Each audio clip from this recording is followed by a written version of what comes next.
What's going on, everybody? Welcome to the Anthony Sain Show. This is, of course, your host, Anthony Sain, joined here live with my man, Perry Sharpe, way on the other side of the World Wide Web. Kenny Stubberfield's on vacation this week. Paris, what's going on, my brother? What's good? What's good? I'm on the other side now, back again on the producing side. Yeah, man, good to see my guy. For those out who don't know, of course, Parrish is the Grizzlies beat writer for Bluff City Media, but he also serves as one of the producers of the show, working in the background, making things happen. So he will be producing the show full time, face on the camera this week, both today and for Friday's show.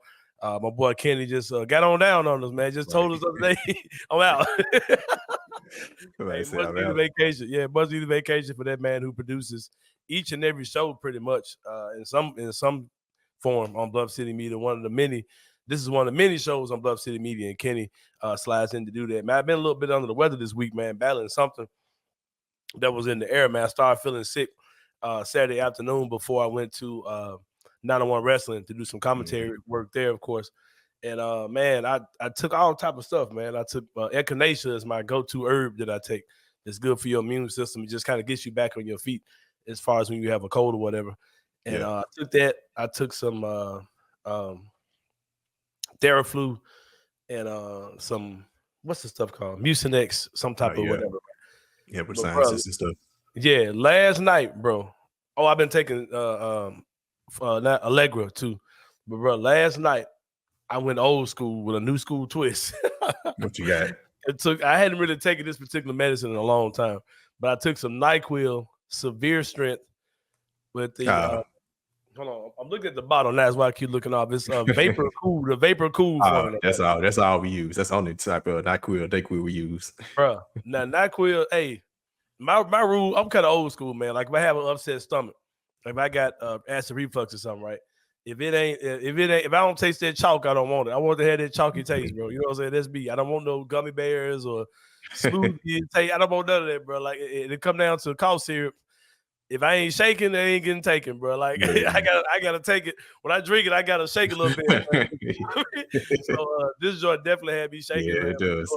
And man, I am I'm not gonna say I'm a major marijuana user, but I smoke weed, right? So, but yeah, after taking that NyQuil, Vapor Cool, extra strength NyQuil Vapor Cool, I was like, okay, am I high? Because I sat on the couch after I took it. Right?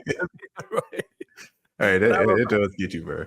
I was like, bro, I've never sipped on scissor, but this seems very close to the same feeling for sure. But yeah, man. But since the last time we talked, Perry Sharpe, the Boston Celtics are your new 2024 NBA champions. It was a strange feeling for me because I've not had the opportunity to ride dick of another NBA team outside of for a long time. And bro, I'm dressed in my leprechaun suit for the last few days. I'm a huge Jayson Tatum fan. I do not understand why people do not like Jayson Tatum. Yes, I was pulling for him to win MVP, Finals MVP. Kind of think he should have. He led the team in scoring points and rebounds. I do understand why Jaylen Brown got it. His defense too. Yeah, he won. Jaylen Brown, his defense on Luka and just winning key games. I think Jaylen Brown led to a lot of key wins in that series. Yeah, and I think the game 5 kind of felt like a formality. And Jayson Tatum was clearly stat pad in the game. That's what I thought. I said for a quarter, he ain't slick, bro. He ain't slick. He was trying to get the MVP. Mama mentality in game 5 for sure. But I watched game 4. Dallas came out early. People got excited talking about what they're about to come back. There are so many people who really don't understand a lot of nuance of the NBA and just games. And shout out to Joe Mazzulla. We'll talk about that later on in the show today. Shout out to Joe Mazzulla for just recognizing, okay, we've lost this game. I'm gonna continue to watch this game. I'm gonna make the adjustments. I'm not gonna make the adjustments in this game. I'm gonna take this L, and I'm gonna come back next game, and we're gonna adjust for what I just saw. And they did it. They came out and they put Dallas away pretty early, ran away with the game. Boston is a really good team, man. They're a really good team. I ain't gonna lie, man. Your boy got emotional when Jayson Tatum was hugging his son. Man. His son, man, he was down and his son came up to him and saying, "Daddy, bro." Yeah, y'all know I love game with every drop of blood in my body, and you know, man. So if I'll never win an NBA championship, but if I ever do anything that's equivalent to bring me to that much joy, I definitely can relate to wanting my son to be a part of that moment. And like I said, people have asked questions like, is Deuce's mom around? Is she in his life? And I think somebody said that she's not. I think Jayson Tatum has full custody of that kid. And I just think Tatum's an awesome dude, man. He's clearly I'm a sucker for dudes who love their son. So I'm always gonna, cape for the man for that. The man be chopped like a mug, bro. Like I swear. Always. Yeah, I believe that man got chopped up between the last time out commercial for the awards ceremony. I think he got refaded, man. That man chopped like a mug, bro, for real. But it's my guy, man, Jayson Tatum, and I'm an old school Scottie Pippen fan, right? Scottie Pippen was it was Michael Jordan's penny and Scottie Pippen, Reggie Miller, Sean Kemp, Gary Payton. I'm trying to think of who all my favorite players back then, but those are my dudes, right? But Scottie Pippen was way up there. Scottie Pippen was like, of course Jordan, of course Penny, but I think Scottie Pippen might have been. I actually like Scottie Pippen more than I like Jordan. You know what I mean? Just being for real. And Jayson Tatum kind of puts me in that mold. Plus he got that little Penny in him too. Then Penny's one of his guys. He's got the local ties. Yeah. Tatum's just my dude, man. So I was happy to see him get one. But something I'm so tired of y'all talking about, man. And I'm gonna do this. I think you know where I'm about to go too, man. Yes, I think you know where I'm about to go, bro. First of all, shout out to my boy Xavier Tillman, man. The Grizzlies traded him for a second-round pick. Xavier Tillman, a guy who's set to be a free agent this summer, if I'm not mistaken. The Grizzlies made the decision, no, we're not going to invest in Xavier Tillman going forward.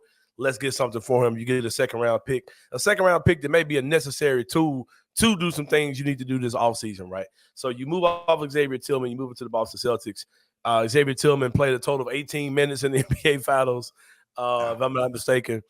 Shout out to him for getting that ring. And then here goes the thing where, the Grizzlies fans get into this whole, there goes another guy that the Grizzlies traded or moved on from when he goes get a championship. Let me just give y'all some more stats. There's a lot more dudes that we parted ways with or traded or cut, whatever, that didn't do anything after they left here, right? They're just some of these guys aren't even in the league anymore. Some of these dudes, D'Angelo Melton plays for the Sixers. Kyle Anderson plays in Minnesota. Tyus Jones did not win a championship. Bunch of guys, they went on to whatever and they whatever. But guess what? Drew Holiday used to play for Milwaukee. Their fans feel the same way. Right. Al Horford, Oklahoma City. What were y'all doing? You know what I mean? They let him go for nothing. What's my guy? Derek White. The Spurs moved on him. He went on one. Porzingis was with Washington. Yeah. It happens all over the league. Everybody's team is full of dudes that came from another team, bro. So it's like I don't like Memphis just has this weird inferiority complex where we just it was another year a former Grizzly won a championship. I'm like, good for him, man. Like X got traded to the best team too. And every one of these guys rose who left Memphis and went on to another team. They've had a lesser role, lesser expectations when they went to these teams. Like we saw, like a lot of guys who left here who went on to win, they didn't have the same role as they had here. Xavier Tillman was like our starting center at the beginning of the season, and his body just wouldn't hold up. You know what I mean? And his flaws, he's a very flawed player. He's a great player, a great guy to pull for. And I don't hope this don't come out with shade towards X, but our fans just get into these weird ass narratives. Then this dude is like, we're a farm team. Well, bro, we're a farm team. Xavier Tillman does not fit the farm team description, bro, because it's like that we created this guy who's like, this murderer for Boston now. Like that's not what happened, bro. Like but our fans just get weird about stuff like that. But like I said, congrats to the Boston Celtics, man. You're 2024 NBA World Champions. I'm happy for them. I haven't had a rooting interest in the finals in a long time. Kind of did with Toronto because anytime that the Warriors lose in the finals, I'm down for it. When he celebrated. And of course, I celebrated Boston. I was pulling for Boston a few years ago against Golden State, but Golden State got that ass up out of there. But another thing I'm kind of tired of is, I'm not really tired of this because it's probably true. Marcus Smart probably does feel away, But all day today. That's all I'm hearing. Marcus Smart, Xavier Tillman, Jayson Tatum, Jaylen Brown. What's Jayson Tatum? Right. The camera pinned to him when Jaylen Brown got Finals MVP, and it's just like. But if you want to do it like that, about guys getting traded, well, Marcus Smart got traded away from Boston. Boston won a championship. Maybe the Grizzlies need to move off of Marcus Smart. I heard that once today. If you want to go do it like that, you know what I mean? But yeah, man. But yeah, we got a good show coming today. My good friend Khari Thompson came through Memphis, did a spell here, man. He was covering preps for the Commercial Appeal. He moved on to cover Coach. He was on the Coach Prime beat at Jackson State for about a year. Oh, yeah, I remember that. for the I can't remember the name of the Jackson newspaper, but he was working for them. And now he's back home in Boston, where he's from, covering the Boston Celtics for Boston.com. He's going to be our guest for the sit down with Sain today. Really looking forward to that. Khari is a guy who I definitely was cool with when he was in town. Definitely want to. I told him last night. I texted him. I said, "Bro, I know you're gonna be drunk as shit tonight, but I still need your ass tomorrow." He said, "No, I got work to do, so I can't really kick it like I want to." But I just want to talk to him. I know it's just a super dope feeling, man, to be a fan of a team and then be able to cover that team in your market and then to see them win that NBA World Championship, even though they're a bunch of spoiled bastards out of Boston who won 18 of them things. 18. And a few of them. I think this is the second one in his lifetime. He's a pretty young guy. So I think the 2008 joint is the only one he actually remembers with Paul Pierce and KG and them. But, yeah, he's going to be our guest for the sit down with Sain. Like I said, before we do that, just real quick, what are your thoughts on Jaylen Brown winning the MVP? Did you feel anyway? I mean, we did that though, right? Yeah, I thought he was. No, we didn't. I thought he was MVP. Honestly, I mean, just think about.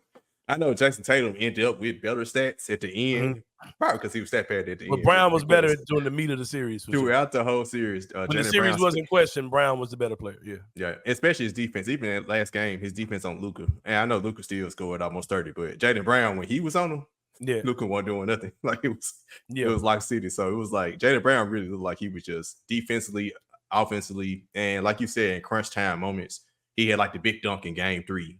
He always hit the key shot and everything. Well, I will say on Jayson Tatum's side deals, he shot horribly, right? But both of them did, but yeah, both of them. But I know I think from 3 they shot horribly. Jaylen Brown still shot like in the high 40s overall, but both of them shot in 20s from 3. But Jayson Tatum specifically, his playmaking, a lot of people was getting on him about shot selection, but he had 12 assists in game 2. He averaged like almost 8 assists the whole series, so he still played his part. So if he had won, it wouldn't have been the end of the world. I think it was neck and neck, but Jaylen Brown was probably more consistent throughout the 5 games. Yeah. But yeah, like I said, man, shout out to Boston, a team that looks like they could do this shit again, to be honest with you, because they're going to get Porzingis back. Al Horford's going to come back. I don't know what they're going to do with Tillman. I think they pretty much got all their dudes for the most part. You got Drew Holiday back, Derek White. Everybody. Tatum, Jaylen Brown. It's still going to be good as shit again next year, man. So we'll see how that goes. I don't really see much movement in the East that's going to really make a real move.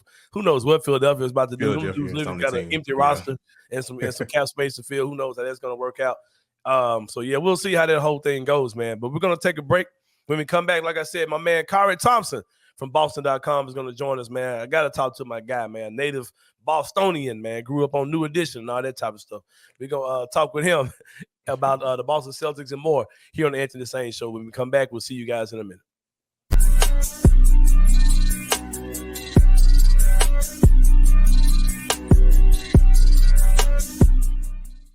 Give me your position group or player or however you want to break it down that you're the most confident in and the least confident in. Whether Arthur Kaluma plays for Memphis or not, it's the backcourt of Tyrese Hunter and PJ Haggerty.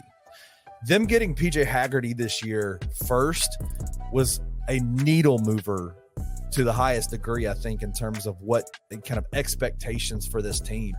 In terms of weakness, depth, maybe. Not having David and not, if they don't land Arthur Kaluma, not having Arthur Kaluma, I think then depth becomes an issue. But I would also counter that and say we probably won't be hearing over the season, why is Penny playing 12 players? Shorten his rotations. Well, now it's kind of forced to if they don't have the horses off the bench to be able to come in and produce. So I don't think that's necessarily a bad thing for a Penny Hardaway team. Tune in to On the Bluff with Christian Fowler and Gabe Kuhn every Tuesday at 12 p.m. on the Bluff City Media YouTube channel.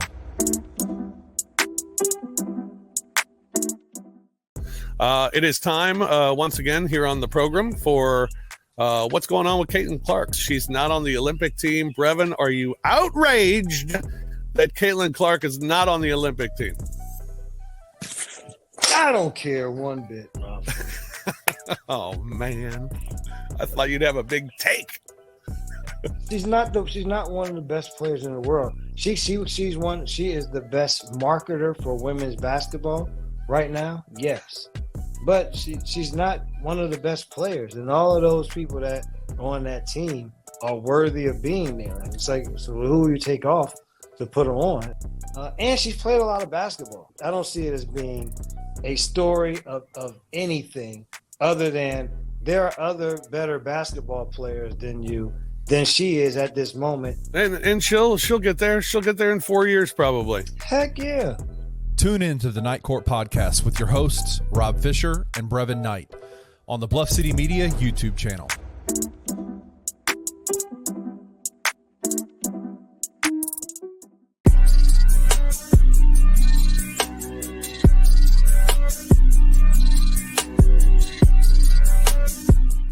All right, y'all. Welcome back to the Edge of the Sain show. I told y'all my boy Khari Thompson is going to join us. Khari Thompson covers the Boston Celtics for Boston.com.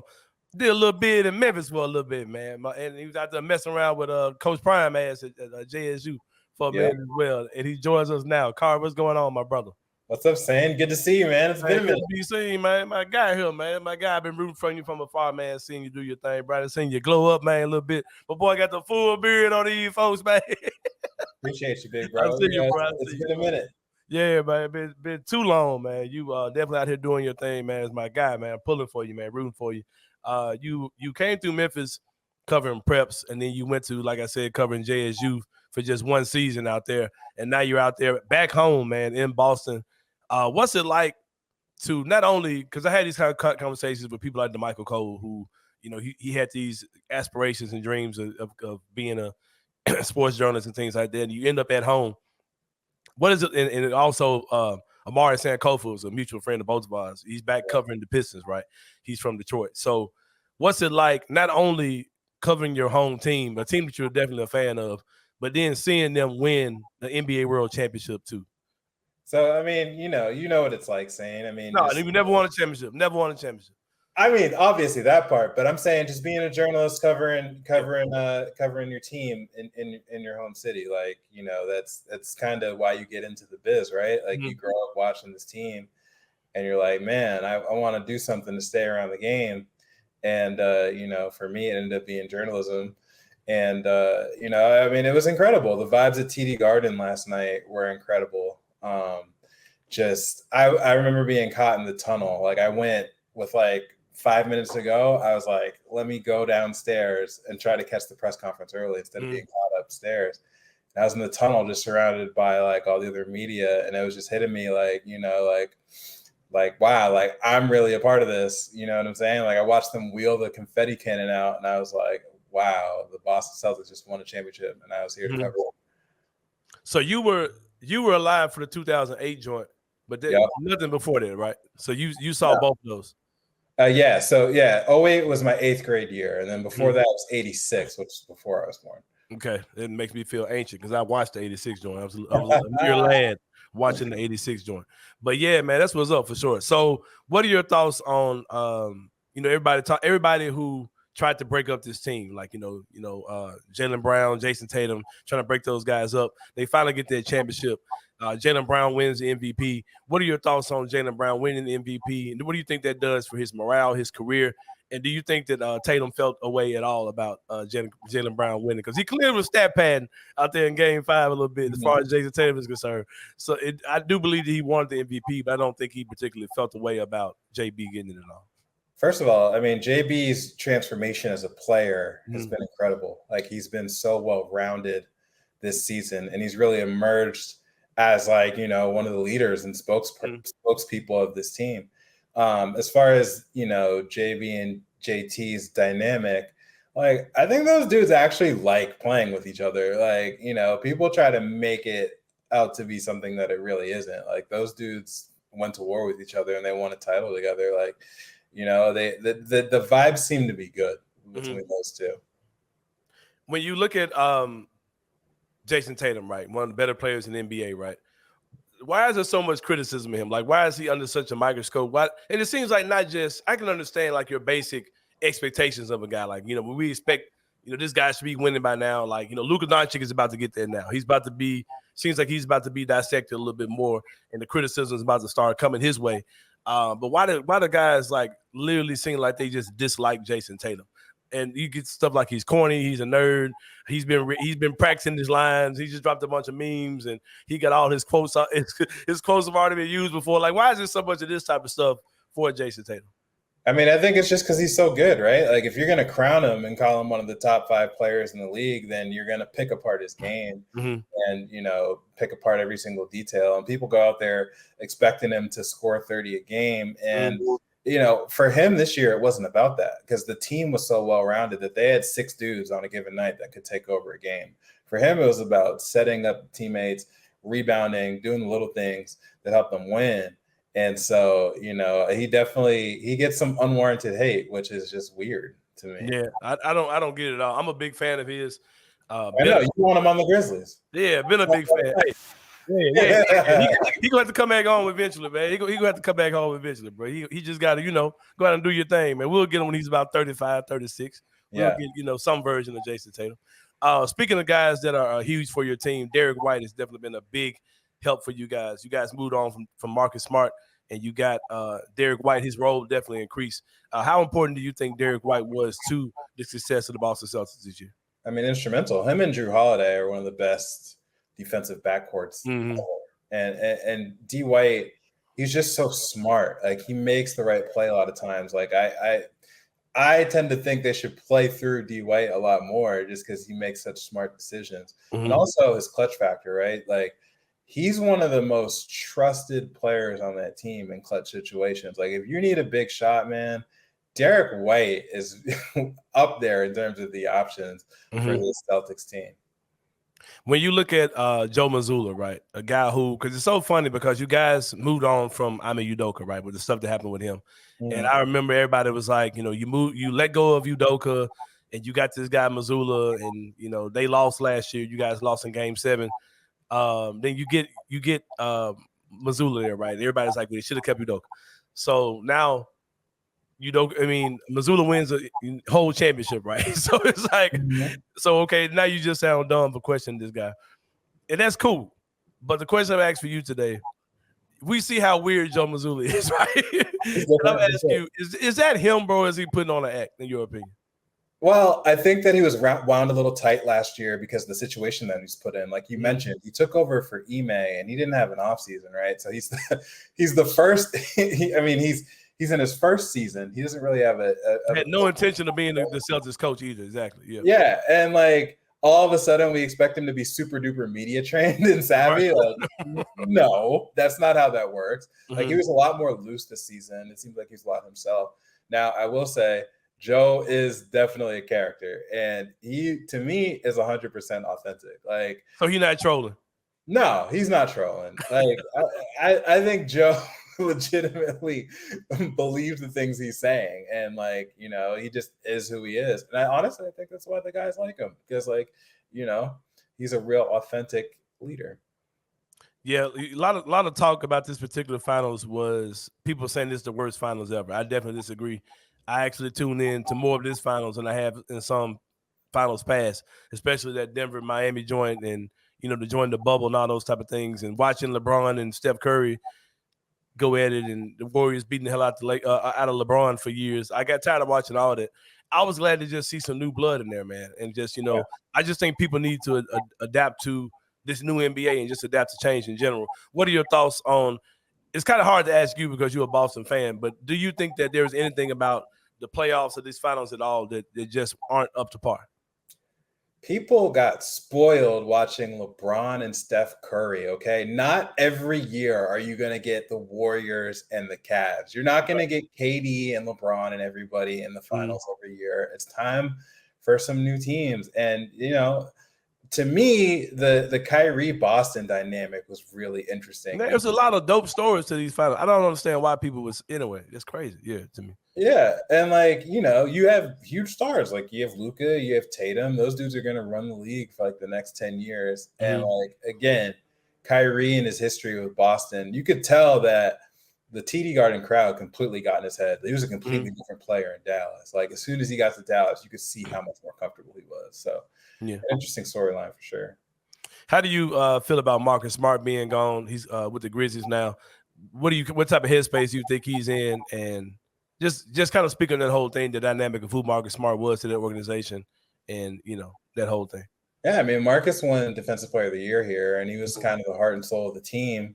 And it was definitely a shock when he got traded. And the Celtics didn't want to trade him either. Remember, they tried to put Brogdon in that deal, and it almost got accepted, but Brogdon didn't pass the physical in time. So they were like, well, we're going to try to get Porzingis anyway. And I guess that means we have to go deal Marcus, right? And so, I mean, I think he's happy for the guys. Like, I think he's actually legitimately friends with JB and JT. So, like, how can you not be happy for your friends? Obviously, it's rough, you know, being in Memphis and having the season that the Grizz had.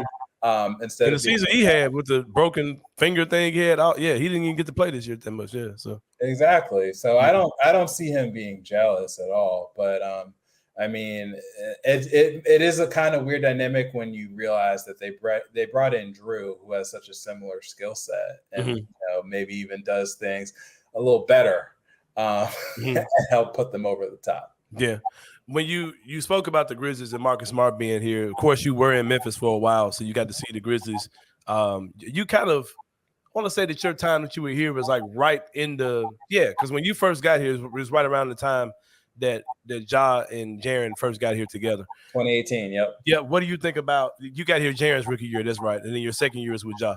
What are your thoughts on the Grizzlies as far as what you saw then and what you see now, and can they be a team that you can see competing at the highest levels like the Boston Celtics are? Yeah, I mean, I think they're a team with a ton of potential, and I think that you just need a healthy Ja Morant and a Ja Morant that puts the guns down. You know what I mean? Like that's I mean, like it all. Come on, bro. He didn't know what a gun in the Europe. I hear you, but go ahead. I mean, yes, but also we have to acknowledge his role and what happened, and also we have to acknowledge the fact that he got hurt this year, and that really derailed the team's chances. I mean, like, you know, it's a star-driven league, and it starts and ends with Ja. But I mean, Ja, Jaren, Bane, I mean, those guys are good pieces, and they prove that they can be a playoff caliber team. I think they just had a rough end of the stick with injuries this year. Yeah, a lot of stuff happened with the Grizzlies for sure. I think we're confident here that Ja is going to get his stuff together on and off the court. Got little photos coming out of him. He picked up the annual 15 pounds of muscle that every player gets, whatever. So we're excited here with the Grizzlies, man. Excited for you guys as well, man. Congratulations again for Boston winning that championship. But yeah, man, it's a new season next year. And like I said, you guys are definitely going to be in the hunt to win it again. I was happy for my boy JT for sure.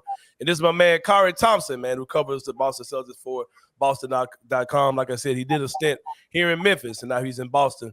Celebrating his championship. I'm gonna let you get back to what you're doing, man, so you can go ahead and do your thing. I know you probably were celebrating at some point last night, so I'm gonna let you get back to getting some rest in, man, a recovery or soaking this all up for sure. Appreciate you, bro. Appreciate you coming on. But we're about to take a break, man. When we come back, it's the 3-pointer here on the Anthony Sain Show. See you guys in a minute.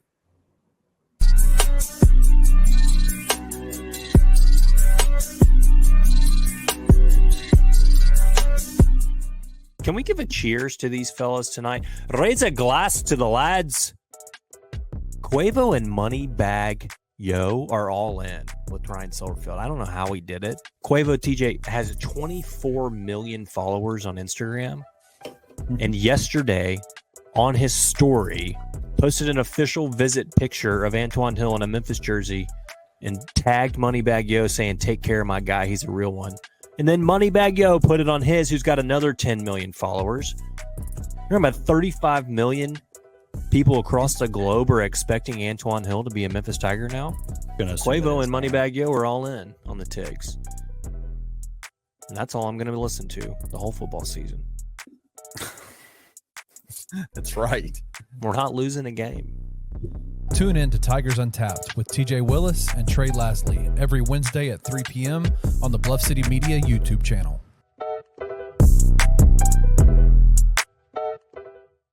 On the topic of size, though, the other guy you have low here, I'm going to bring your board back up, is one I think is going to stand out to a lot of people, and that is number 14. Donovan Clark. That's way lower than a lot of people have him, and I know most Grizz fans out there, unless they're Zach Edey fans, are saying if Klingen's there at 9, you've got to pull the trigger. I'm just not big on a lot of the bigs, honestly, and I think with Klingen, I think he is what he is. He is very similar to Walker Kessler to me, and Walker Kessler became a backup for a 31-win Utah Jazz team. He looks clumsy to me. He does not finish well. The ball's kind of always flipping around. And that's just not someone that I'm looking for the Grizzlies. And anytime, like, just kind of a draft rule for me is if he's a big man and he's not elite, I'm not taking him in the top 14. Come hang out with Daniel Greer and Nathan Qualls on Grizz 901 Live.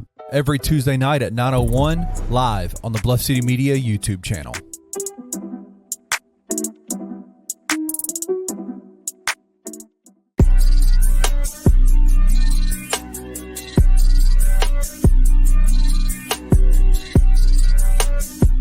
All right, y'all, welcome back to the Anthony Sain Show. Now, I know before I went to break, I told y'all that we would come back with a three-pointer, but it would not be like my man Ken Dang, who stands here beside me, without interrupting my show and just taking over some stuff. Now, Ken, last time we saw you on the show, you came in, you tore up my studio because you were jumping Bobby Ford.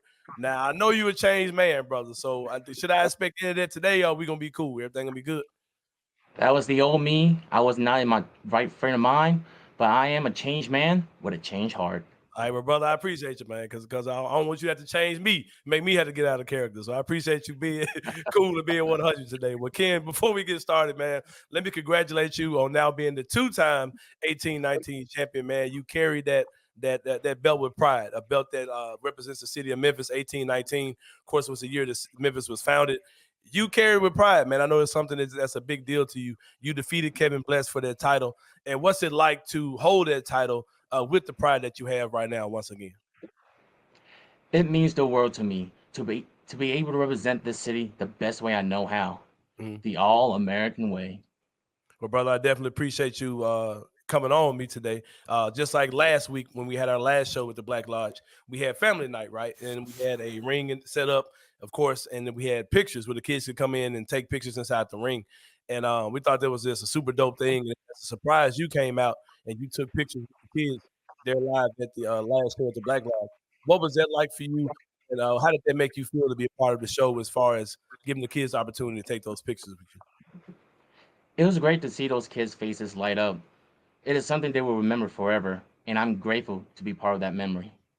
But, brother, we were grateful that you were able to do that, man. Like I said, it was real dope with the whole family night thing for sure. Of course, the next show is coming up on July the 6th, and it lines up with the 4th of July weekend as well. What does the 4th of July mean to you? You are the All-American Ken Dang. We will, of course, celebrate our nation's Independence Day. So how big is the July 4th weekend for you, Ken Dang? I can sum it up in one word, Sain: America, and everything that stands for it. Gotcha. I got you. Well, I heard this right here, Ken. I heard you got a special announcement that you have for something maybe going down on July 6th. Why don't you tell us about that? That's right. On July 6th, I will be hosting Ken Dang All-American Open Challenge, and the 18-19 championship will be on the line. Well, y'all heard it here, man. Anybody who want to get in the ring with my boy Ken Dang, it's an open challenge, man. Get your tail up there, and get beat down right quick by my boy Ken Dang, man. It's going down on July the 6th. Check it out at Black Lodge, man. Get your tickets at 901wrestling.com.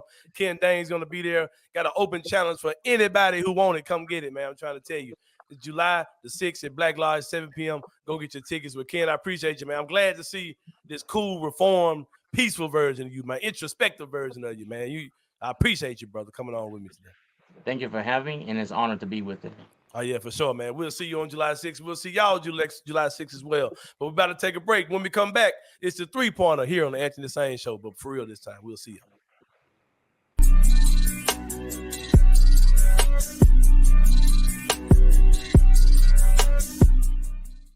Give me your position group or player or however you want to break it down that you're the most confident in and the least confident in. Whether Arthur Kaluma plays for Memphis or not, it's the backcourt of Tyrese Hunter and PJ Haggerty. Them getting PJ Haggerty this year first was a needle mover to the highest degree, I think, in terms of what kind of expectations for this team. In terms of weakness, depth, maybe not having David, and not, if they don't land Arthur Kaluma, not having Arthur Kaluma, I think then depth becomes an issue. But I would also counter that and say we probably won't be hearing over the season, why is Penny playing 12 players? Shorten his rotations. Well, now it's kind of forced to if they don't have the horses off the bench to be able to come in and produce. So I don't think that's necessarily a bad thing for a Penny Hardaway team. Tune in to On the Bluff with Christian Fowler and Gabe Kuhn every Tuesday at 12 p.m. on the Bluff City Media YouTube channel.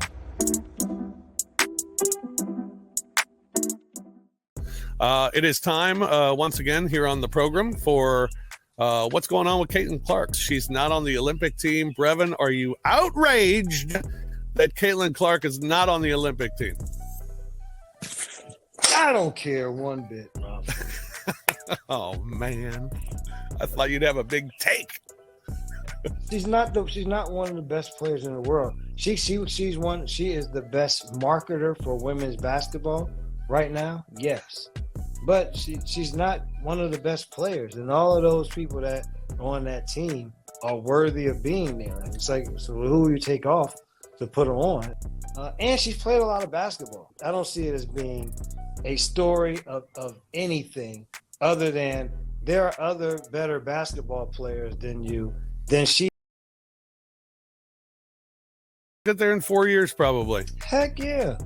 Tune in to the Night Court podcast with your hosts, Rob Fisher and Brevin Knight, on the Bluff City Media YouTube channel.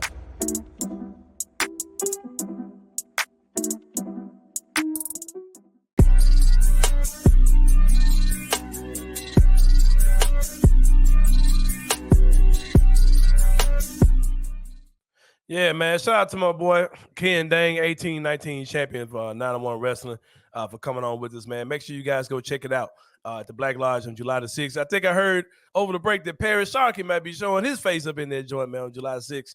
Make sure y'all come check it out at the Black Lodge. Glad to see my boy Ken Dang, got his stuff together, man. He's a changed man, he says. He's an All-American now, for sure. Oh, boy. Yeah, man. So y'all make sure y'all come check that out on July the 6th. Check out my boy, the newer, nicer Ken Dang is going to be in the building.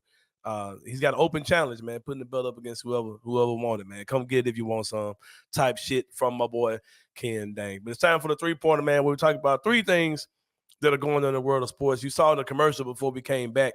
Brevin Knight and them were talking about Caitlyn Clark. And who are we not to talk about Caitlyn Clark? Who are we not to open this segment with Caitlyn Clark, man? Caitlyn Clark and the Caitlyn Clark Fevers took on the Chicago Sky last weekend. Of course, Angel Reese plays for the Sky. And, of course, what's my lady's name who Cardoso. No, South Carolina. The one who assaulted her last game. It was Angel Reese this time, I guess. Kennedy Carter, right? Yeah. Kennedy Carter. She was the one who assaulted her last game. And of course, Angel Reese, this villain, this thug, this animal. These other words that y'all want to use, but you probably don't want to call her. Angel Reese, bro, this is so ridiculous, bro. I kind of was hoping that I said I don't even want to talk about this at all, but I got to, bro. Bro, the play wasn't it a flagrant foul? Yes. Anytime you hit somebody in the head, it's a flagrant foul, whether it's intentional or not. Bro, we see if there were 8 NBA basketball games tonight, we see that called every night. Like every night, some dude gets an intentional foul or a flagrant foul or something like that. It's really not that big of a deal. It's silly. The whole thing is absolute nonsense. And I'm done talking about it. All right. In other news, it's so stupid, man. And I'm gonna say this, bro. I'm gonna say this. I was really gung-ho about this season, and I was really gung-ho excited about all of the players, including Angel Reese, of course, including Caitlyn Clark, right? Bro, I'm just kind of over it, man. I'm like, yeah, they drowned.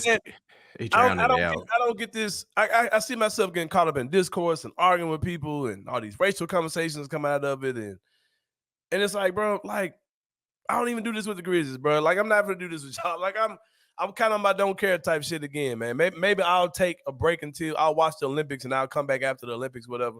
But right now I'm on my I don't give a damn. I'm done. This is good basketball, but it ain't that damn good. Why I care to hear all these stupid points about to have think pieces on every single thing dealing with Caitlyn Clark, bro. It's like, bro, it's and we're speaking in such general terms. Are there ladies in the WNBA who feel a way towards her? Yes. Are there people in every league who feel a way about the stars? Yes. Are there people who are madly cheering for her and understand her role, but still gonna bring it to her. Yeah, it's a lot of that going Yeah. on. Are there white people who are using her as a way to get off racist bullshit? Yes. Are there white people who are biased towards her because she's white? Yes. I mean, I say this all the time. Black people, we do it all the time, bro. Like, everybody has bias for people because of race. Doesn't make you a bad person. But like I said, it's so stupid, bro. It's so ridiculous. It's all and like I said, it's taken away from the product because like Indiana Fever, they're actually on a winning streak right now. Like her and Aaliyah Boston are on the road right now, but we're talking about everything but that. Or right. it's just I gotta get a funny joke off. A dude on Twitter said Angel Reese's shooting percentage is worse than Jonte Porter's shooting percentage. And he was trying to miss. She is missing a lot of layups, so I ain't gonna cap. I don't know what she got to do. She's awful. Her touch around the basket is Bismack Biyombian. Whatever. What's crazy if she actually make the stuff, she averaging 20 and 10. she already averaging 10. Oh man. In other news, man, Chelsea Gray is not to play a game yet. She's not as a return. And but Arike Ogunbunwale said that she's not interested in playing the Olympics. So hey, we may get Caitlyn in the Olympics after all. So who knows? But yeah. she need a break. She probably hoping she get a break herself. Yeah. But hopefully, man, hopefully there isn't any major who's abusing Caitlyn Clark news between now and Friday for the next show. So good luck with that. Right. Number 2, man, Matt Moore, our good friend Matt Moore, HP Paroxysm on Twitter, did a reporting today, and he says that the Grizzlies are connected to Clint Capela as far as trade talks are concerned, and also Day'Ron Sharpe of the Brooklyn Nets, and that they look to add multiple centers during the offseason. That, to me, comes off as one young, one old, right? That's how that comes off to me. I can see a situation where the Grizzlies go get a vet like Clint Capela, and then they get a younger guy in the draft or just a free agent or a trade, whatever. Yeah. I can also see where the Grizzlies go big time name like a Klingon in the draft. Then you go get a Andre Drummond type. Yeah, it's a free agent. I can definitely. I've been saying for a while. I can see them doing that type of thing. Give you those change of pace guys. Yeah. I can see that. And on the Day'Ron Sharpe thing, if that's the thing, I believe that I'm not going to question Matt Moore. I'm saying if that actually happens, I think that's going to involve a Zaire Williams or John Conchar or maybe even a Jake LaRavia type trade, including a second round pick or something like that to move a contract to get a guy who can actually come in here and play a little bit. So, and he said that. He said that. I read the article. He actually said that in the article. I think it was something around. Yeah, he did say something like that. Yep. But the thing about a guy like Clint Capela, and I know Clint Capela he's an older guy. I know he's had some injury stuff where he's played games, but he couldn't finish the game, all those type of things. Played about 73 games last year, so he only missed like 9 games the entire season. But this is something that I think why I think a Clint Capela trade would be good for the Grizzlies. And I'm not saying I'm particularly endorsing. I'm just giving some pros and cons of it. I think a definite pro of a Clint Capela type trade is you won't have to trade your top. You want to trade your number 9 pick in the draft. You want to trade your first round pick at all. You could probably pull that trade off with a Luke Kennard and add a Jake LaRavia. I mean, not Jake. I think I'm cool with Jake. A Zaire Williams or a John Conchar type contract to that to make those numbers work. Make it a 2-for-1, free up their roster spot, and kind of, be able to manage things as far as the luxury tax are concerned a little better. So that's why I'm a fan of it, because you can do that 2-for-1. You get a guy who, if he's not closing games, it's no big deal to him, no big deal to us. If you run that Jaren Brandon Clark or Jaren Santi, Jaren Gigi, whatever you're doing lineup, I think you can do something like that and have a lot more flexibility. Plus, it kicks the whole Jaren Jackson Jr. center thing down the line. It gives you time. If it's a year, a couple of years, what you have got left on Capela's contract before you have to revisit this, or you might have a young kid like a Day'Ron Sharpe or whoever you take at 9, whether that's Khalil Ware or Zach Edey or whatever you're doing. Like, it gives that guy time. If you have a guy like Clint Capela who can just hold it down for a couple of years, that contract falls off. and then you can kind of do things like that. So I can definitely see that scenario how it could work out for sure for the Memphis Grizzlies. Yeah, definitely. It takes the pressure off whoever the young guy is. If it's Deron Sharpe, if it's your draft pick, it takes the pressure off of them to have to produce right away on a championship level team, right? So you added Clint Capela, who's been on playoff. I think he was with Houston. He's been on some playoff teams that went a little far in playoffs. I think he was on the Atlanta team that went to the East Conference Finals, right? He was on that team. Yep. So I think I do believe he has an expiring deal. Don't quote me on that. I think it is though. If it's not, it's 2 years left on the deal. So he's a guy. His point of his career, his next deal might not be much or nothing, and you can save some money going forward there. And saving money matters, man. Like I know people are saying, well, Boston did this or whatever. Times are different, man. Like for real, you can really get locked up when it comes down to your guys. So you really got to make moves now to be smart to stay under certain restrictions as far as the CBA is concerned. Like I said, I definitely understand that. I also want to talk about Ja Morant. Like we said, we mentioned this with Khari Thompson was on here. Picture came out of Ja saying he's up to 185 or something like that. 188, something like that. Good weight for Ja. Probably the heaviest weight he probably would come to camp in if he could stay around that weight. And also, Paris Sharpe, some sneak pictures of the Ja 2 came out over the since the last. Hey, I saw. On the bottom of them joints, man.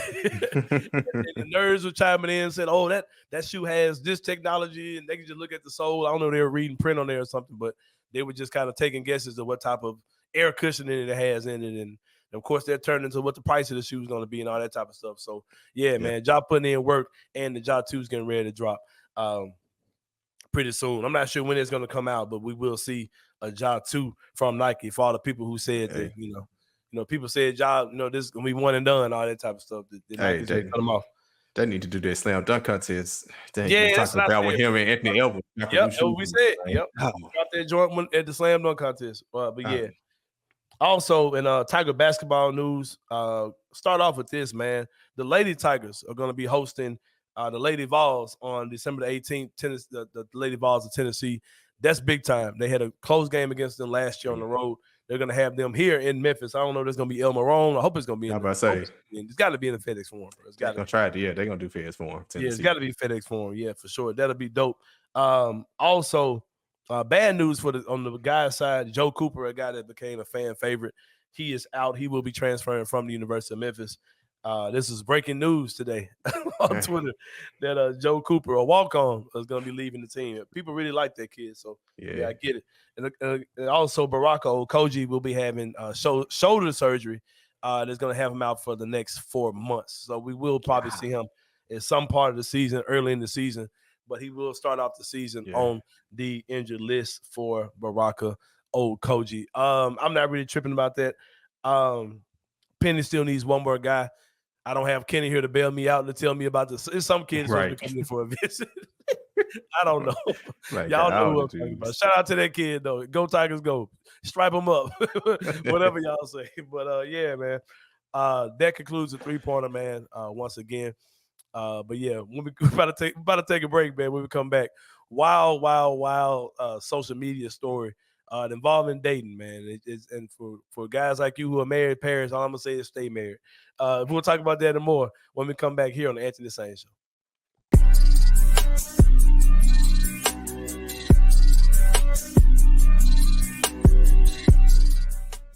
I am about to plant my flag, brother. On June 10th, I have made my declaration. I am on the John Collins to Memphis train. Give me somebody whose game fits versus just who has the big name that you would love. The reason why he got traded from the Atlanta Hawks, he had a finger injury. Before his finger injury, he was a three-point shooting threat, also a lob threat, also a rim running big that could just stretch the floor, 15 points, almost 9 rebounds, a block a game, 62% true shooting percentage, 37 from 3. You cannot tell me that does not work next to Jaren Jackson Jr., especially if your idea is to run a 5-out offense. The guy is almost at 9 rebounds, which we need.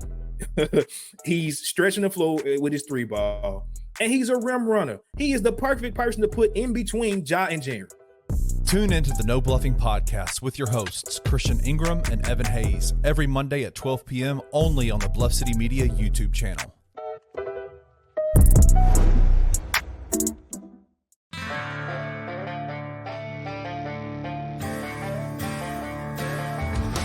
At Create-A-Sig, our top priority is to provide the best customer service experiences possible while offering the largest variety of vape supplies, legal THC products, and smoking accessories. Our trained sales associates are here to assist any and all customers to help them find the best products available. With our daily deals, weekend deals, loyalty rewards program, and our punch card program, there are tons of rewards to earn to help our customers save plenty of money along the way. Check out one of Create-A-Sig's 4 locations across the greater Memphis area and come visit us.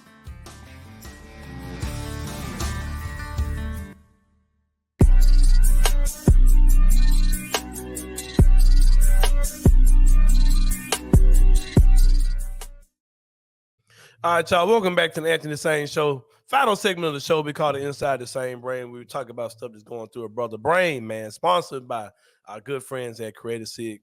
4 area locations here in Memphis, Tennessee, man. You might catch me at the joint on 10 North McLean, man. You might find Kenny out in the joint out in Collierville, but what you'll find, any location you go to is great, friendly customer service, man. They take you by the hand. This is not your typical smoke shop. They got everything you need, man. And when you show up, ask for the Sain Asylum pack, man. Get you what you need. The Sain Asylum pack.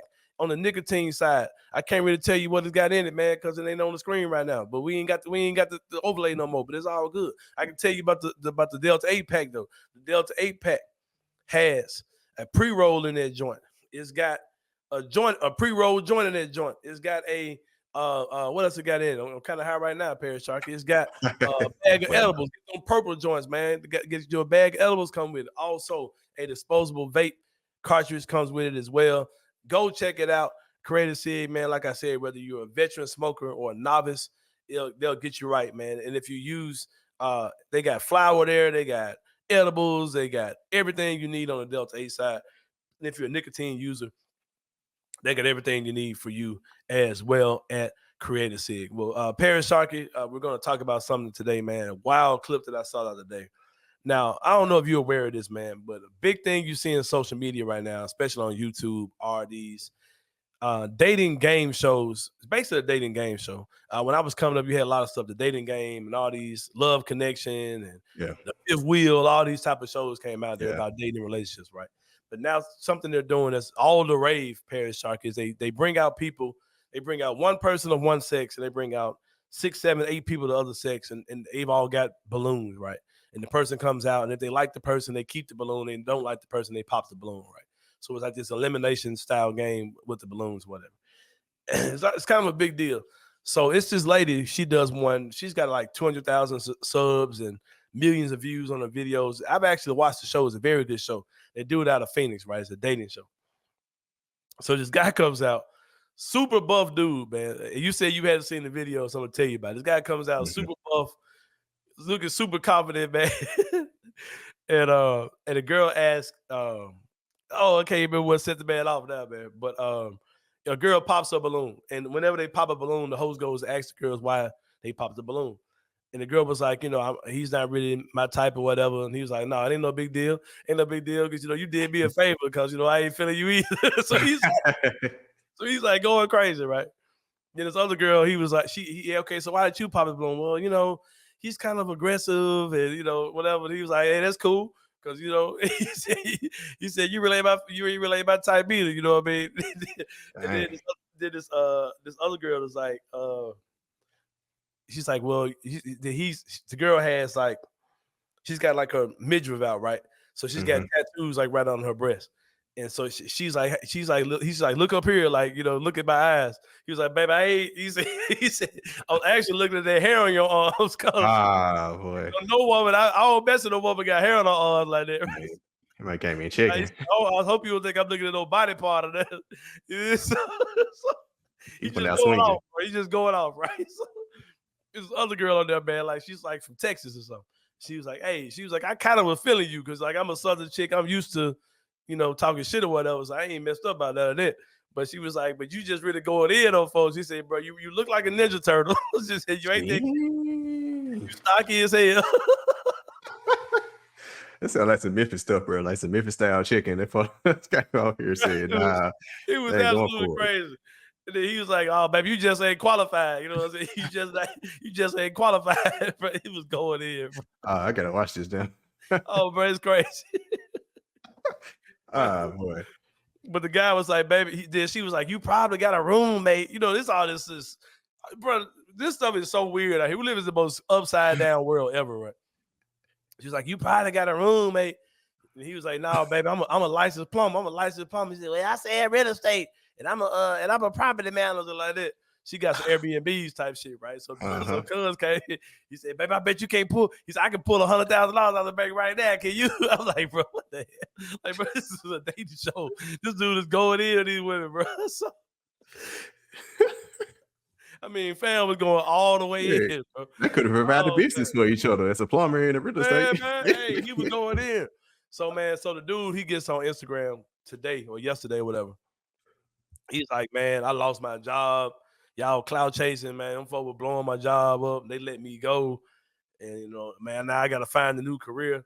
I think the dude trying to parlay this into some type of social media stuff. I think he's just full of shit. Because I don't think it works that way. I think because the way he was talking, the assumption was that he was a plumbing company. That's how it kind of came off. And even with that, man, like you don't get fired for being I mean, you can go work for somebody else. Like you, contract as far as that's contractor. That's contractor's like position. So I think he's just trying to kind of parlay this into something. He came out with the shirts. He got one shirt that says, you don't, what did he say? You're not qualified. And the other one says you did me a favor. So he was calling her Queen too. He was calling the girl Queen the whole time. I gotta shoot you that clip. Oh yeah, you gotta send that to me. It's classic, but yeah, man. Shout out to the dude who looked like a Ninja Turtle. And yeah, he really needs to calm down, man. He's really going in. And a good way to calm down is to get with my good friends at Creative Sig, man. 4 area locations. Go check them out. Get everything you need. Your Delta 8, your nicotine. Get your mind right, man. Chill out a little bit, bro. If you about to go on a dating show, man, you want to take you a nice little puff, man, to calm down so you won't be going off and scaring off the women, man. Facts, though. Don't go in there scaring off the women, man. But then the crazy thing is, bro, you watch the whole clip. He left with a very good-looking woman. And wow. She was like, do you love God? He was like, hell yeah. So it was like all that type of stuff. He was speaking her language. All the girls popped except that one girl. He was like, you the one I wanted anyway, so hey, let's go. So they matched up, man. It was crazy, bro. I'm about to send you that clip, man. But for my man Perry Sharpe, for my man Khari Thompson, shout out to Boston Celtics winning the championship. My boy try to get a little slick, throws a little slick shots in too. I'm gonna get on his ass when I get out there. He did. I'm gonna get on your ass. I know I looked at the man with the side eye when he tried to go there, man. I got something for your ass though, man. But yeah, it's all good though, man. But we about to slide up out here, man. Shout out to my boy Kenny, man. We'll see y'all next week. But we'll see him next week, but we'll see you guys Friday. Thank y'all for tuning in to Anthony Sain Show, and we out. Thank you for listening to the Anthony Sain Show. If you enjoyed this episode, leave a rating and a review wherever you download your podcasts. Also, like and subscribe to Bluff City Media's YouTube page. For comprehensive coverage of Memphis sports, head over to www.bluffcitymedia.co and find out how you can become an insider. We will see you back here next week.